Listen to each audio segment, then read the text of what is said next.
آج ہم ایک بہت پرانی اور دل کو چھو لینے والی ہندوستانی داستان کا تفصیلی جائزہ لے رہے ہیں۔ یہ ہمیں رام کا پل اور اتحاد کی کہانی کے عنوان سے ملے ماخذ پر مبنی ہے۔ یہ کہانی ہے شہزادہ رام کی، ان کی اہلیہ سیتا اور لنکا تک سمندر پر ایک پل بنانے کے اس حیران کن واقعے کی۔ جی بالکل۔ اور دیکھیں، ہمارا مقصد صرف کہانی سنانا نہیں ہے، بلکہ اس ماخذ کی روشنی میں یہ دیکھنا ہے کہ اس کے اندر چھپے ہوئے گہرے معنی کیا ہیں، کیا سبق ہیں، اور خاص طور پر وہ اتحاد کی طاقت وہ کیسے سامنے آتی ہے۔ اچھا۔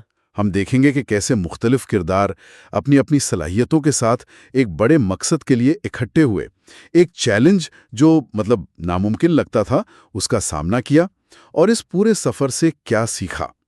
یہ ماخذ اس کہانی کو محبت، لگن اور سب سے بڑھ کر وہ جو مشترکہ کوشش ہوتی ہے نا، اس کی فتح کے طور پر پیش کرتا ہے۔ تو آئیے پھر شروع کرتے ہیں۔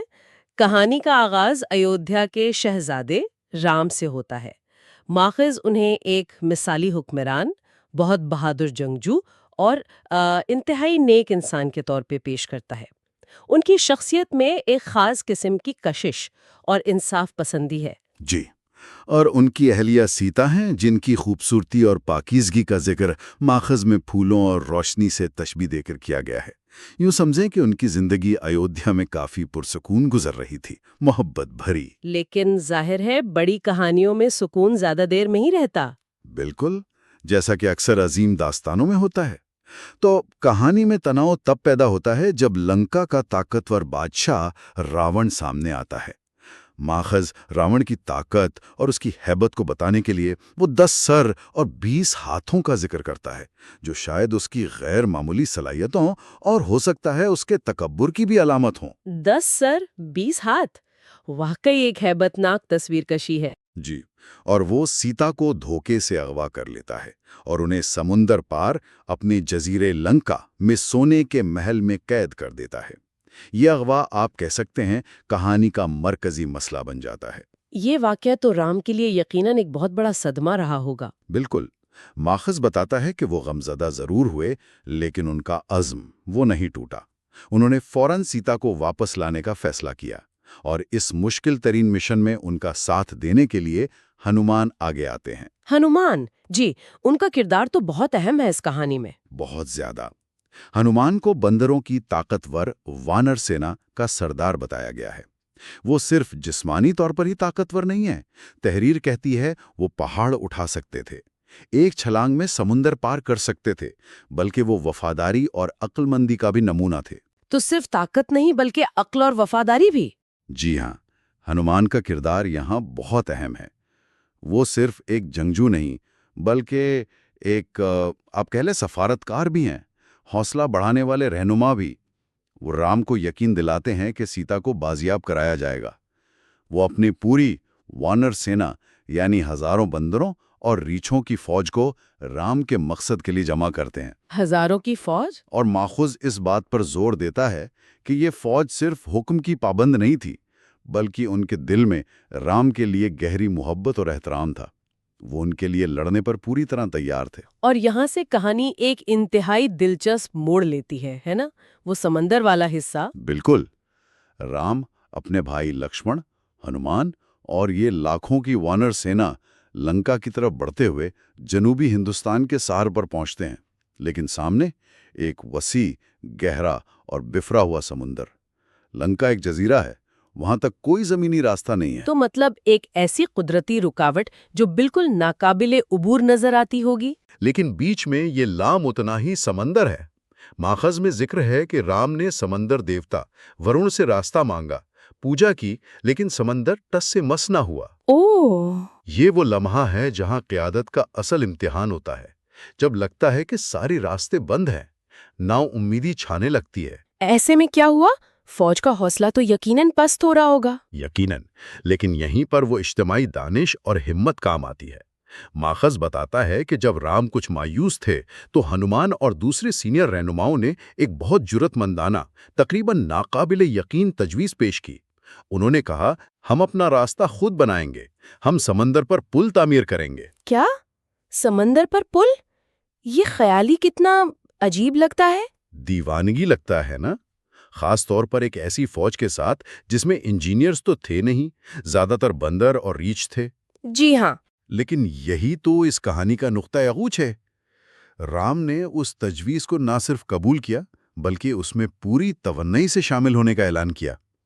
اس ماخذ کی روشنی میں انہوں نے کہا، اگر ہمارا مقصد سچا ہے اور ہمارا اتحاد مضبوط تو کوئی سمندر ہمیں نہیں روک سکتا، ہم مل کر یہ پل بنائیں گے۔ یہ صرف الفاظ نہیں تھے، یہ ایک عزم تھا جس نے پوری فوج میں ایک نئی روح پھونک دی۔ تو پھر یہ عظیم الشان تعمیر شروع کیسے ہوئی؟ ماخذ کیا بتاتا ہے اس بارے میں؟ ماخذ اس منظر کو بڑے جوش و خروش سے بیان کرتا ہے۔ جیسے ہی رام نے منظوری دی، پوری وانر سینا ایک مشین کی طرح کام میں جٹ گئی۔ ہنومان اپنی غیر معمولی طاقت سے دور دراز پہاڑوں سے بڑی بڑی چٹانیں اکھاڑ کر لانے لگے۔ پہاڑوں سے چٹانیں؟ جی، اور نل اور نیل نامی دو وانر بھائیوں کا خاص ذکر ہے۔ ماخذ کے مطابق ان میں یہ صلاحیت تھی کہ ان کے ہاتھ سے چھو کر پتھر پانی پر تیرنے لگتے تھے۔ یہ تو حیران کن بات ہے، مطلب ایک طرح کی انجینئرنگ مہارت تھی ان کے پاس؟ آپ اسے قدرتی یا خداداد صلاحیت کہہ سکتے ہیں، جیسا کہانی میں بیان ہے۔ لیکن بات صرف ان دو کی نہیں تھی۔ ہزاروں دوسرے بندر اور ریچھ درختوں کے تنے کاٹ کر لا رہے تھے، چھوٹے پتھر اور مٹی ڈھو رہے تھے، کچھ پتھروں کو صحیح جگہ پر رکھنے میں مدد کر رہے تھے۔ ماخوذ ایک منظم کوشش کی تصویر پیش کرتا ہے، جہاں ہر کوئی اپنی صلاحیت، اپنی طاقت کے مطابق حصہ ڈال رہا تھا، ایک مشترکہ مقصد کے لیے۔ اور اس دوران رام خود کیا کر رہے تھے؟ کیا وہ صرف نگرانی کر رہے تھے؟ نہیں، اور یہی بات اس ماخوذ میں خاص طور پر نمایاں کی گئی ہے۔ رام صرف ایک کمانڈر کی طرح حکم نہیں دے رہے تھے، وہ خود بھی عام سپاہیوں کی طرح پتھر اٹھا رہے تھے، مٹی ڈھو رہے تھے، اور سب سے بڑھ کر وہ مسلسل اپنی فوج کا حوصلہ بڑھا رہے تھے۔ اچھا، وہ ہر ایک کے پاس جاتے، ان کی ہمت بندھاتے، ان کے کام کی تعریف کرتے۔ کہانی کے اس بیان کے مطابق انہوں نے اس پوری مہم کو ایک اجتماعی عبادت، ایک یجنا کی شکل دے دی۔ اس میں ایک چھوٹی سی گلہری کا بھی ذکر آتا ہے نا؟ وہ کہانی تو بہت مشہور ہے۔ کہا جاتا ہے کہ ایک چھوٹی سی گلہری بھی اپنی بساط کے مطابق ریت کی ذرات اپنے جسم سے چپکا کر لاتی اور پل پر جھاڑ دیتی۔ اتنی چھوٹی سی کوشش؟ ہاں، تو کچھ بڑے بندروں نے اس کا مذاق اڑایا کہ بھائی اتنی معمولی کوشش سے کیا فرق پڑے گا، لیکن رام نے اس گلہری کو اٹھا کر پیار کیا اور کہا کہ ہر کوشش چاہے کتنی ہی چھوٹی کیوں نہ ہو، اگر خلوص نیت سے کی جائے تو وہ قابل قدر ہے، وہ اس عظیم منصوبے کا حصہ ہے۔ واہ! یہ واقعہ بتاتا ہے کہ اتحاد کا مطلب صرف طاقتوروں کا ساتھ نہیں، بلکہ ہر سطح پر ہر کسی کی شرکت اہم ہے۔ یہ تو قیادت کی ایک شاندار مثال ہے۔ صرف ہدایات نہیں دینا، بلکہ خود عمل کرنا، ہر ایک کی قدر کرنا اور مقصد کو سب سے اونچا رکھنا۔ بالکل، اور اسی جذبے کے تحت دن رات کام جاری رہا۔ یہ کوئی آسان کام نہیں تھا۔ سمندر کی لہریں، تھکاوٹ، وسائل کی کمی، بہت سی مشکلات آئی ہوں گی جن کا ماخذ شاید تفصیل سے ذکر نہ بھی کرتا ہو، لیکن اندازہ کیا جا سکتا ہے۔ مگر وہ مشترکہ عزم اور رام کی قیادت، اس نے سب کو متحرک رکھا۔ آخرکار کئی دنوں کی مسلسل محنت کے بعد ناممکن ممکن ہو گیا۔ تو پل بن گیا؟ جی، سمندر پر ایک طویل اور مضبوط پل جو لنکا تک جاتا تھا تیار ہو گیا۔ اس پل کو رام سیتو یعنی رام کا پل کہا گیا۔ یہ واقعی ایک معجزہ لگتا ہے۔ اس پل کی تعمیر کے بعد کیا ہوا؟ پل کی تکمیل ایک بہت بڑے جشن کا موقع تھا۔ پوری فوج نے فتح کے نعرے لگائے۔ اب لنکا دور نہیں تھا۔ رام، لکشمن، ہنومان اور پوری وانر سینا نے اس نئے بنے پل کو عبور کیا اور لنکا کی سرزمین پر قدم رکھا۔ اور وہاں ان کا سامنا ہوا راون کی فوج سے۔ جی ہاں، وہاں ان کا سامنا راون کی طاقتور اور منظم راکشس فوج سے ہوا۔ تو پھر جنگ شروع ہوئی۔ ماخذ اس جنگ کے بارے میں کیا بتاتا ہے؟ جی ہاں، اس کے بعد ایک شدید جنگ کا آغاز ہوا جسے رامائن کی عظیم جنگ کہا جاتا ہے۔ ماخذ اس جنگ کی شدت، بہادری اور کئی اہم واقعات کا ذکر کرتا ہے۔ بتایا گیا ہے کہ ہنومان نے اپنی گدا سے دشمن کے چھکے چھوڑا دیے۔ لکشمن شدید زخمی ہوئے تو ہنومان پورا پہاڑ اٹھا لائے جس پر سنجیونی بوٹی تھی۔ پورا پہاڑ؟ جی، کہانی کے مطابق۔ اور رام نے اپنی تیر اندازی کی بے مثال مہارت سے راون کی فوج میں تباہی مچائی۔ اور آخر کار رام اور راون کا آمنا سامنا ہوا ہوگا؟ بالکل، جنگ کا اختتام رام اور راون کے درمیان فیصلہ کن مارکے پر ہوا۔ یہ صرف دو جنگجوؤں کی لڑائی نہیں تھی، بلکہ ماخذ اسے نیکی اور بدی، دھرم اور ادھرم کے درمیان جنگ کے طور پر پیش کرتا ہے۔ ایک طویل اور مشکل مقابلے کے بعد رام نے آخرکار راون کو شکست دی اور اسے ہلاک کر دیا۔ راون کی شکست کے بعد پھر سیتا کی بازیابی ہوئی؟ جی ہاں، راون کے خاتمے کے بعد سیتا کو اس کی قید سے آزاد کرایا گیا۔ ماخذ رام اور سیتا کے دوبارہ ملاپ کے منظر کو بہت جذباتی انداز میں بیان کرتا ہے۔ 14 سال کی جدائی اور مشکلات کے بعد یہ ایک اہم لمحہ تھا۔ اس کے بعد رام، سیتا، لکشمن اور ان کے وفادار ساتھی بشمول ہنومان اور وانر سینا ایودھیا واپس لوٹے۔ ان کی واپسی پر ایودھیا میں کیا ماحول تھا؟ یقیناً بڑا جشن ہوا ہوگا۔ ماخذ کے مطابق ایودھیا میں ان کا استقبال بے مثال تھا۔ پورا شہر روشنیوں سے سجا دیا گیا، جشن منایا گیا۔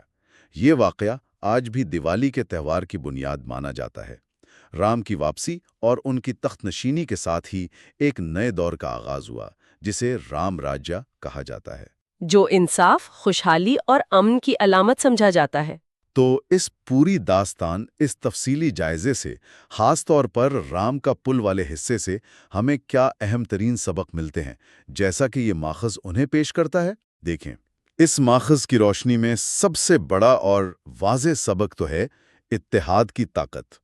رام سیتو صرف پتھروں اور لکڑی کا ڈھانچہ نہیں تھا، یہ اس بات کی زندہ علامت بن گیا کہ جب مختلف پس منظر، مختلف صلاحیتوں اور طاقت کے لوگ ایک مشترک نیک مقصد کے لیے اکٹھے ہو جائیں تو وہ بظاہر ناممکن نظر آنے والی رکاوٹوں کو بھی عبور کر سکتے ہیں۔ جی، چاہے وہ ہنومان جیسا طاقتور ہو یا وہ چھوٹی سی گلہری، ہر ایک کا کردار اہم تھا۔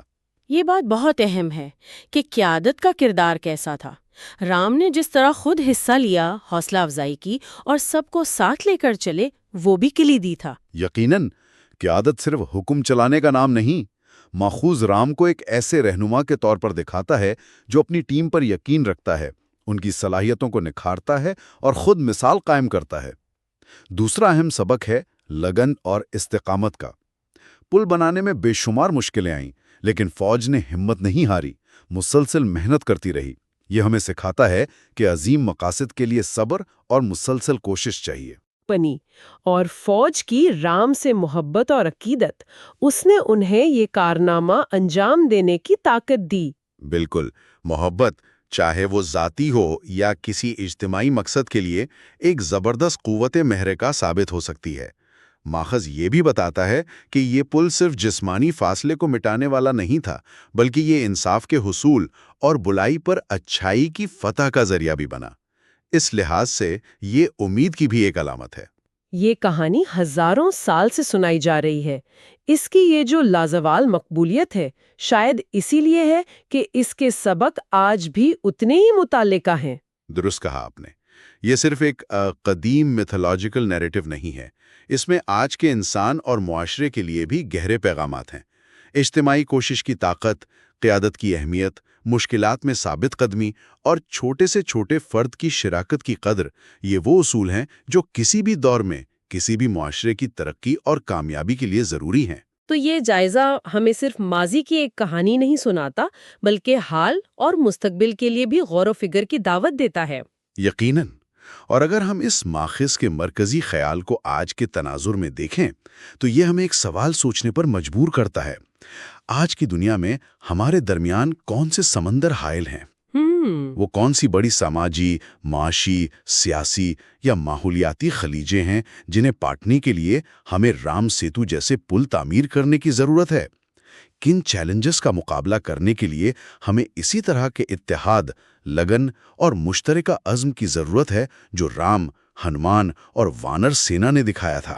یہ واقعی ایک بہت اہم سوال ہے، جس کا جواب شاید ہمیں انفرادی اور اجتماعی دونوں سطحوں پر تلاش کرنے کی ضرورت ہے۔ بالکل، یہ کہانی ہمیں یاد دلاتی ہے کہ بڑے مسائل کا حل اکثر مشترکہ کوششوں میں ہی ہوتا ہے، اور شاید سب سے بڑا چیلنج ہی یہی ہے کہ ہم ان مشترکہ مقاصد کو پہچانیں اور ان کے لیے متحد ہوں۔ یہ وہ لازوال پیغام ہے جو رام کا پل کی یہ قدیم داستان ہمیں آج بھی دے رہی ہے۔